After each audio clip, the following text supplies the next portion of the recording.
Hello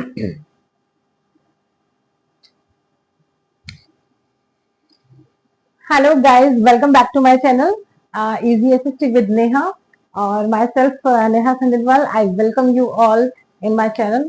देखिए, अब हम सब पढ़ रहे थे नेशनलिज्म इन इंडिया और मैंने आपको लास्ट वाले पार्ट में आपको जलियांवाला बाग जो मैसेकर हुआ था और उसके बाद जो खिलाफत मूवमेंट हुआ था वो वहां तक मैंने आपको पूरी स्टोरी क्लियर कर दी थी। अब उसके बाद नेक्स्ट जो नया बिल्कुल सेपरेट पार्ट आने वाला है बच्चों, वो है हमारा नॉन कॉपरेशन मूवमेंट। अब हम इसको देख लेते हैं कि नॉन कॉपरेशन मूवमेंट क्या है। अरे ये बच्चों बिल्कुल अपने घर वाला ही मूवमेंट है। देखो, पहले तो आपको ये समझना पड़ेगा नॉन कॉपरेशन यानी कि नॉन यानी कि नहीं, कॉपरेट नहीं करना है। अभी हमको सामने वाले को सपोर्ट नहीं कर रहा है। जैसे कि आप इसका एग्जाम्पल अपने घर पे से लेकर के देखें। जैसे मान लो आपको मम्मी पापा से कुछ चीज चाहिए, कोई बड़ी चीज चाहिए कि नहीं मुझे टैप चाहिए, और मम्मी पापा नहीं दिला रहे हैं, तो you will not cooperate. Mummy कह रही है इधर आओ, बाहर से ही काम करके आओ, मैं नहीं करूंगा जब तक आप नहीं दिलाओगे। आपने दूसरा काम कहा तो उन्होंने कहा, आपने कहा कि नहीं करूंगा, तो इट मीन्स आप क्या कर रहे हो, उसको कॉपरेट नहीं कर रहे हो। तो सेम ही चीज ही यहाँ पर लागू हो रही है। हम छोटे छोटे एग्जाम्पल्स को हमारी प्रैक्टिकल लाइफ से देखेंगे ना, तो ये चीजें बहुत इजी हो जाएगी। बस हमें कनेक्ट करना है, विजुअलाइजेशन करना है। You know what you mean by visualisation. जब मैं जैसे ही आपको गांधी जी बोलूँ तो आपके माइंड में पिक्चर आनी चाहिए गांधी जी की।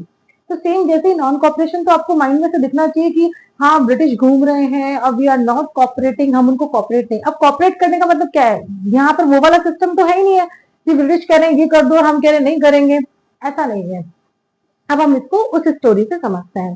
देखो 1909 में कुछ चीजों को आप माइंड में समझे। देखो, आपको मैं एक चीज समझा देती हूँ कि आप कितने नोट्स पढ़ लीजिए कहीं पर भी, आप कितने वीडियोस देख लीजिए, आपको एक बार तो वीडियो देखने के बाद आपकी एनसीईआरटी बुक पढ़नी पड़ेगी। देखो, एनसीईआरटी बुक पढ़ना बहुत जरूरी है। तो अब हम उसके हिसाब से भी चलते हैं, आइए मेरे साथ। देखो 1909 में गांधी जी ने, जब वो साउथ अफ्रीका में थे, मैंने आपको गांधी जी की पूरी स्टोरी समझा दी है। जब वो साउथ अफ्रीका में थे तभी उन्होंने हिंद स्वराज बुक लिखी। ये क्वेश्चन आया हुआ है, गांधी जी की बुक का नाम बताइए जो उन्होंने 1909 में लिखी। कौन सी थी बुक का नाम था? हिंद स्वराज। क्या था? हिंद स्वराज। अब इन्होंने हिंद स्वराज जो बुक लिखी, उसी में उसमें इन्होंने क्या मेंशन किया जब वो अफ्रीका में थे, कि ये ब्रिटिश से इंडियंस अपनी मुक्ति पा सकते हैं। वो जो ब्रिटिशर्स हैं जो ऑपरेशन कर रहे हैं, ऑपरेस यानी कि उनके उनका बहुत बुरी तरह से सप्रेस कर रहे हैं, उनको एक्सप्लॉइट कर रहे हैं। देखो, ये वर्ड्स आपको समझने पड़ेंगे, सीखने पड़ेंगे, इसलिए मैं एक्स्ट्रा एक्स्ट्रा वर्ड्स बोल रही हूँ। तो ये जो सब चीजें वो कर रहे हैं, उनसे वो खुद अगर वो चाहे तो उनको कॉपरेट ही नहीं करे, अगर उनको वो कॉपरेट ही नहीं करे तो within a 1 year, Gandhi ji से कि विद इन अ 1 ईयर आप जो ब्रिटिश एडमिनिस्ट्रेशन है इससे आप छुटकारा पा सकते हैं। आप ब्रिटिश एडमिनिस्ट्रेशन को जड़ से उखाड़ करके फेंक सकते हैं। ये गांधी जी ने सबसे पहले कहा मेंशन किया था बच्चों? It's very important, non cooperation में। नॉन कॉपरेशन जो मूवमेंट के आज ही लॉन्च हुआ है, लेकिन इसके बारे में उन्होंने 1909 हिंद स्वराज बुक में लिख दिया था। अब देखो आपके, अब नॉन कॉपरेशन का मतलब क्या है? देखो, माइंड में पॉइंट्स क्लियर होने चाहिए। नॉन कॉपरेशन का मतलब है बच्चों, समझे आप। देखो, जो ब्रिटिशर्स हैं उनको यहीं के लोगों से काम करवाना था। अब यहीं के लोगों को काम कराना है, वो सारे इंग्लैंड के लोग तो यहाँ नहीं ला सकता है, सिर्फ एडमिनिस्ट्रेशन के लिए लाए गए कुछ लोग। अब जो यहाँ के लोगों से काम कराना है तो उनको पढ़ाना भी पड़ेगा, उनको थोड़ी बहुत फैसिलिटी भी देनी पड़ेगी, क्योंकि अगर यहाँ के लोगों से काम नहीं कराएंगे तो फिर यहाँ से जो रॉ मटेरियल है, जो भी उनको सामान चाहिए, वो वहां पर कैसे जाएगा। तो यहाँ के लोगों को हमको कहीं ना कहीं एजुकेशन देनी पड़ेगी। तो ब्रिटिश एडमिनिस्ट्रेशन ने ही यहाँ के इंडियंस के लिए स्कूल कॉलेज वगैरह ये सब दिए हुए थे। और जो यहाँ पे लोग अच्छे काम करते थे उनको क्या मिलते थे? टाइटल, जैसे कि अवार्ड मिलते हैं ना आपको स्कूल में, ऐसे ही यहाँ पर लोगों को, जैसे मैंने आपको बताया था रविन्द्रनाथ टैगोर है, उनको नाइटहुड की मिली है और सर की मिली है, इस तरह से टाइटल ये देते हैं। ब्रिटिश एडमिनिस्ट्रेशन उनको अप्रेज करता है ना, उनकी प्रशंसा करता है, उनको एप्रिसिएशन के लिए सब चीजें दी जाती है।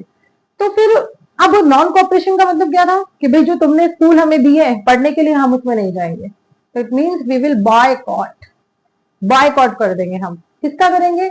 आपके स्कूल्स का, आपके कॉलेज का, और आपके आपने जो कोर्ट वगैरह लगाई है जिसमें हमारे वकील वगैरह बैठते हैं, लॉयर्स बैठते हैं, उन सब ने इन सब चीजों का क्या कर दिया? बॉयकॉट कर दिया कि हम आपको सपोर्ट नहीं करेंगे।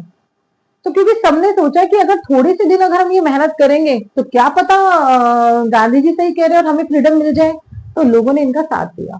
तो बॉयकॉट हो गया इन सब चीजों का। सरेंडर ऑफ टाइटल्स हो गया, जो भी टाइटल्स इनको दिए गए थे उनका भी सरेंडर कर दिया गया। अब नेक्स्ट इंपॉर्टेंट चीज है, अब आप ध्यान से सुने कि हमारे यहाँ पर ये जो आज आप देखते हैं ना कपड़ा, सिंथेटिक कपड़ा, देखिए आप जिनकी भी मम्मियां साड़ी पहनती हैं वो सिंथेटिक साड़ी पहनती है। सिंथेटिक साड़ी बहुत सस्ती आती है, आप 100, 200, 250 रुपए में ले सकते हैं, लेकिन कॉटन की चीज बहुत महंगी आती है, क्योंकि कॉटन का जो होता है यान होता है वो बहुत रॉ मटेरियली बहुत कॉस्टली होता है, और वो सब हाथों से बनता था पहले के जमाने में, सब आपको पता ही है। गांधी जी चरखा चलाते थे, वो चरखे से ही बनता था। तो ब्रिटिशर्स ने हमारे यहाँ पर जो फॉरेनर में फॉरेन में जो मिल थी, आप पढ़ेंगे चैप्टर, आपने पढ़ा भी होगा आई थिंक, रिवॉल्यूशन, वो इंडस्ट्रियल रिवॉल्यूशन 9th क्लास में, तो वहां पर जो मिल में कपड़ा बन रहा था, सिंथेटिक कपड़ा यानी कि मिक्स्ड कपड़ा, जिसकी कोई वैल्यू नहीं थी, उस कपड़े को तो इंडियंस को दिया जाता था पहनने के लिए, और यहाँ पे जो कॉटन का कपड़ा बनता था उसको क्या कर दिया जाता था, वहां फॉरेन में भेज दिया जाता था। तो इन लोगों ने क्या किया कि अब हम फॉरेन गुड्स नहीं पहनेंगे, अब हम कौन सा गुड्स पहनेंगे, हमारा खादी का, हमारे हाथों से बना हुआ। तो आइए मेरे साथ फटाफट से नॉन कॉपरेशन को देख लेते हैं, जल्दी से आइए। देखो मीनिंग ऑफ नॉन कॉपरेशन, मेरे साथ चले। नॉन वायलेंस, देखो सबसे पहले गांधी जी ने ये चीज क्लियर कर दी थी जब रॉलेट सत्याग्रह में ये सब चीजें हुई थी कि भाई ये ऐसा नहीं होना चाहिए, कि भाई जो पहले तुम लोगों ने किया ऐसा नहीं होना चाहिए। उन्होंने बिल्कुल क्लियर कर दिया था कि नॉन वायलेंस, हम वायलेंस तो नहीं करेंगे, हम किसी को मारेंगे नहीं, पीटेंगे नहीं, जो पंजाब में गुजरान वाला में हुई थी वाली कंडीशन। नेक्स्ट है सरेंडर ऑफ टाइटल्स, जो टाइटल्स लोगों को मिले हैं उनका वो क्या कर रहे हैं, सरेंडर यानी कि वापस देना। बॉयकॉट ऑफ सिविल सर्विसेज, देखो कुछ ऊंची सर्विसेज पे बैठाया हुआ था, फॉरेन गुड्स का बॉयकॉट करना, तो इसका मतलब हम कौन सा पहनेंगे अब, यहाँ पर khadi cloth, we will wear khadi cloth. Boycott of army, police and court, आपने जो भी हमें फैसिलिटी दे रखी है हम उन सबका भी क्या कर देंगे, बॉयकॉट कर देंगे। अब इसमें सबसे इंपॉर्टेंट चीज है ये, एक बार वापस से देख लें क्योंकि मैं इरेज करने वाली हूँ। मीनिंग ऑफ नॉन कॉपरेशन सबसे पहले कहां बताया गया था, मीनिंग ऑफ नॉन कॉपरेशन, ये देखिए गांधी जी ने बताया था 1909 में हिंद स्वराज में, अपनी बुक में, उनकी बुक का नाम क्या था, Hind Swaraj, this is the book name. ये 1909 में लिख दिया था नॉन कॉपरेशन के बारे में। नॉन वायलेंस है, सरेंडर ऑफ टाइटल्स है, boycott of civil services, foreign goods है, हम we will wear khadi cloth, boycott of army, police and courts, ये सबसे चीजें हो गई। अब देखो जो सबसे इंपॉर्टेंट पॉइंट है जिसको मैंने ग्रीन कलर में किया हुआ है, इसको आप एक बार समझ लें, ये सबसे इंपॉर्टेंट है, इसके बारे में क्वेश्चन भी बनने वाला है, ध्यान से देखें एक बार। देखिए बॉयकॉट ऑफ लेजिस्लेटिव काउंसिल, देखो मैंने आपको इससे पहले में समझाया था कि जो हमारा, देखो 1920 में, 1 मिनट, देखो 1920 में सितंबर, 1920 में सितंबर और दिसंबर, ये 2 महीने हैं, आप इनको ध्यान रखना। सितंबर 1920 में कैलकाटा में ये डिसीजन लिया गया गांधी जी के द्वारा कि we will launch non cooperation. कहां पर डिसीजन लिया गया था, यहां पर सितंबर 9, we will launch non cooperation, हम लॉन्च करेंगे नॉन कॉपरेशन मूवमेंट। अब दिसंबर 1920 में यहां पर नागपुर सेशन पर, अब गांधी जी ने यहां पर डिसाइड कर लिया था सितंबर 1920 में कि भाई हम लॉन्च करेंगे नॉन कॉपरेशन मूवमेंट, लेकिन क्या हुआ कि नवंबर 1920 में, अब बीच की बात देखिए, नवंबर 1920 में क्या हो रहा था कि नॉन कॉपरेशन का मतलब मैंने आपको बताया था कि बॉयकॉट ऑफ लेजिस्लेटिव काउंसिल। क्या होता है कि जो यहाँ पे इन्होंने लेजिस्लेटिव काउंसिल चलाई, जैसे आज की पार्लियामेंट है वैसे वहां उस टाइम पे चलती थी, आप ध्यान रखना 1919 में बनाई गई थी मॉन्टेग्यू चेम्सफोर्ड, आप बस इतना सा ध्यान रखें, मॉन्टेग्यू चेम्सफोर्ड की।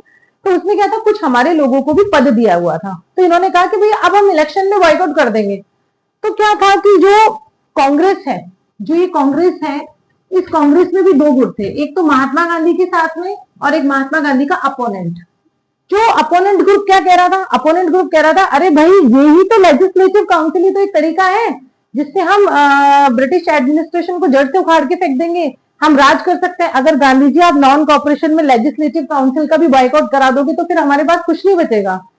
तो now there is a tussle, ये क्वेश्चन आया हुआ है, मैं आपको एक स्क्रीनशॉट लगाऊंगी, आप देखना। Now there is a tussle between Congress, within Congress, कब से लेके सितंबर 1920 से और दिसंबर 1920, इसके बीच में 3 महीनों में क्या टक्कर चली? Because of the legislative council, इसके लिए बॉयकॉट करने के लिए। तो फाइनली लेकिन दिसंबर 1920 में ये डिसीजन ले लिया गया था नागपुर में। फिर फाइनली कहां लिया गया था? दिसंबर 1920 में नागपुर के सेशन में, कि we will launch non cooperation with the boycott of legislative council. तो this is the meaning of non cooperation movement. Clear everyone?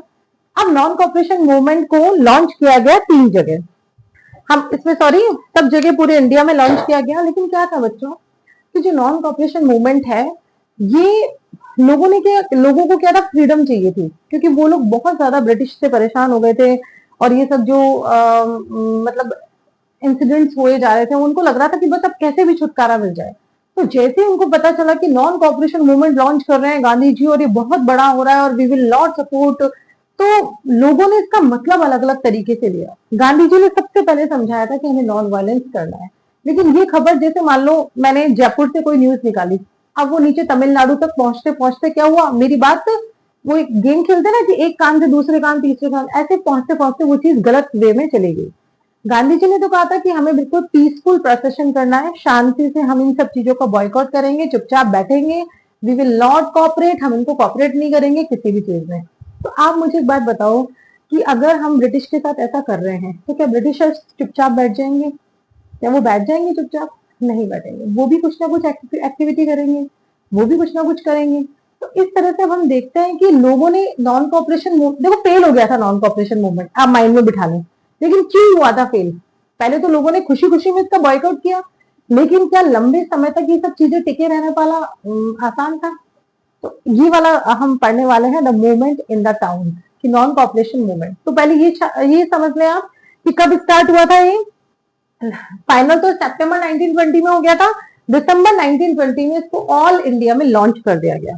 तो इस चीज को समझे आप पहले कि एक्सेप्ट कब किया? सितंबर 1920 में, और लॉन्च कब किया गया?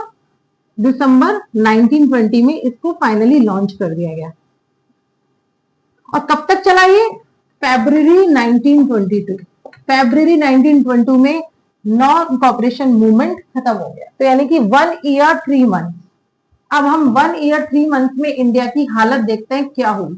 हम 3 तरह से देखेंगे, movement in the town, movement in the cities and movement in the plantation. तो चलिए हम 2.1 स्टार्ट करते हैं एक बार। देखिए सबसे पहले हम पढ़ने वाले हैं मूवमेंट इन टाउन। टाउन का मतलब यहाँ पर शहर है, कि शहर में क्या हुआ था। मूवमेंट इन द टाउन हम पढ़ने जा रहे हैं बच्चों।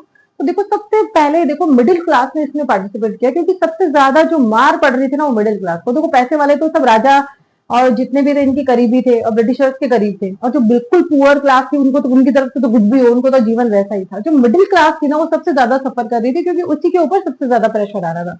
तो सबसे बढ़ चढ़कर मिडिल क्लास ने एकदम से कूद पड़े कि अरे वाह गांधी राज आ रहा है और हम तो अब फ्री हो जाएंगे। 1 साल की बात है, गांधी जी ने बिल्कुल मेंशन किया है कि अगर हम नॉन कॉपरेट नहीं करेंगे, वी विल नॉट कॉपरेट, तो हम 1 साल में हमको फ्रीडम मिल जाएगी। तो मिडिल क्लास पार्टिसिपेटेड जोर शोर से। नाउ द स्टूडेंट, देखो स्टूडेंट तो सबसे पहले ही भागता है, आप जानते हैं। अभी आपको ही बोल दे कि नहीं कोरोना आ गया, आप सबसे पहले भागो, तो you just lap the school, आप स्कूल कॉलेज सब छोड़ देंगे।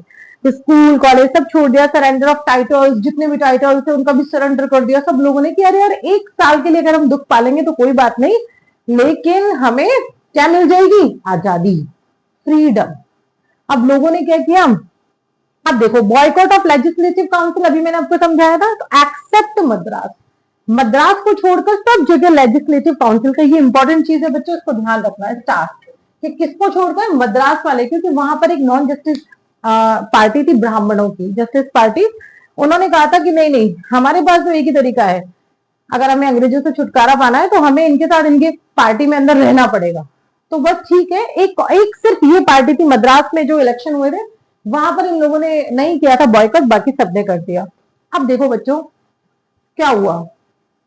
अब इन लोगों ने बॉयकॉट तो कर दिया। अब देखो जैसे भी आप हो, आपने ना यहाँ पर एडमिनिस्ट्रेशन का बॉयकॉट कर दिया, और लोगों ने स्कूल छोड़ दिया, कॉलेज छोड़ दिया, सब चीज छोड़ दी।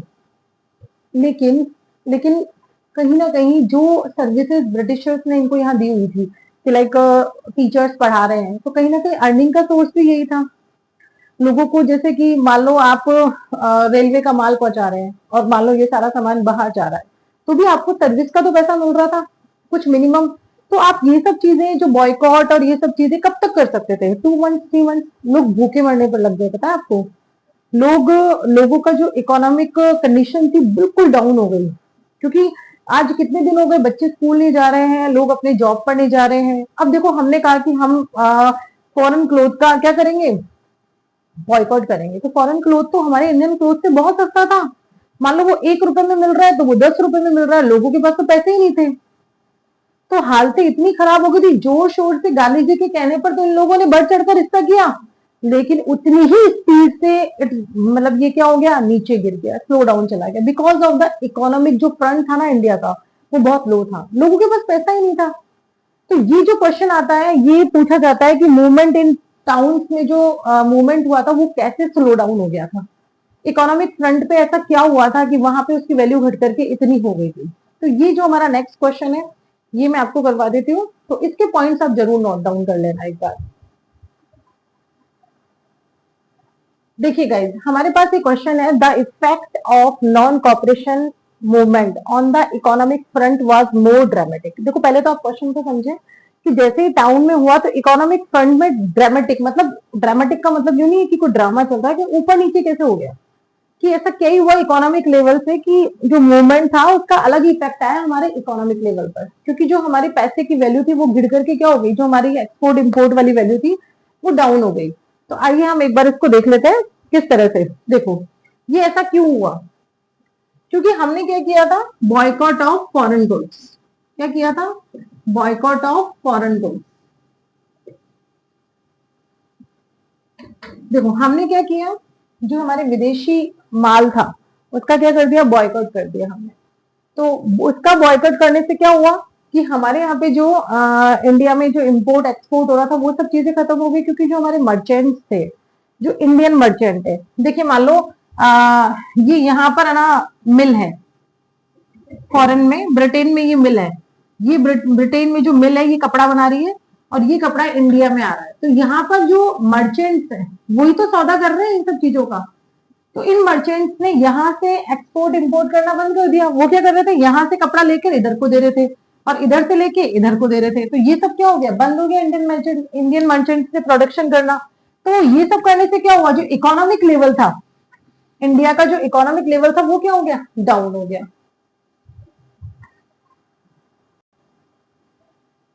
बॉयकॉट ऑफ फॉरेन गुड्स हो गया। अब है पिक्टिंग ऑफ शॉप्स, लिक्वर शॉप्स।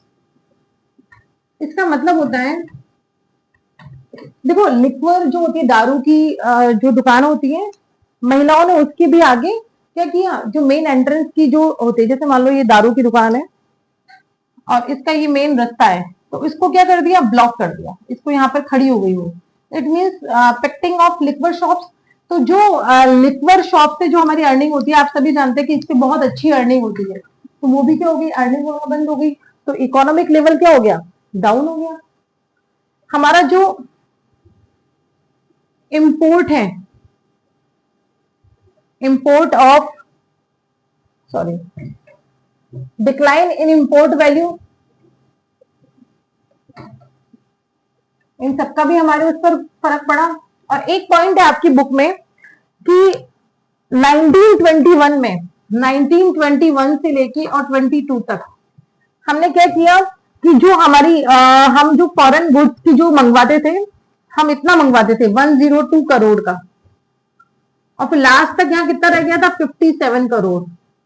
तो ये हाफ ही रह गया एक तरीके से। तो समझ में आ रहा है इन सब चीजों का किस पे फर्क पड़ रहा है, हमारे इकोनॉमिक का लेवल पर। अब इफेक्ट ऑन, ये इंपॉर्टेंट पॉइंट है, इफेक्ट ऑन इंफ्रास्ट्रक्चर। इसको ध्यान दें एक बार आप, इफेक्ट ऑन इंफ्रास्ट्रक्चर, ये इंपॉर्टेंट पॉइंट है, इफेक्ट ऑन इंफ्रास्ट्रक्चर। इंफ्रास्ट्रक्चर का मतलब है बच्चों कि जो हम बिल्डिंग्स बनाते हैं, जैसे कि हमने स्कूल बनाया है, कॉलेजेस बनाए, ये सब चीजें बनाई, तो हम जो ये बिल्डिंग वगैरह बना रहे हैं और इसमें अगर बच्चे पढ़ने ही नहीं जा रहे हैं तो हम जब जाते थे तो हम फीस देंगे, कुछ ना कुछ तो देंगे ना, तो वो वहां पर वो फीस नहीं जा रही है, कुछ नहीं जा रही है, तो उससे भी क्या हुआ, इकोनॉमिक फ्रंट क्या हो गया हमारा, डाउन हो गया। तो आपसे पूछा जाता है कि इकोनॉमिक फ्रंट किस किस चीजों की वजह से डाउन हुआ, बॉयकॉट ऑफ फॉरेन गुड्स की वजह से, effecting of liquid shop, decline in import value and effect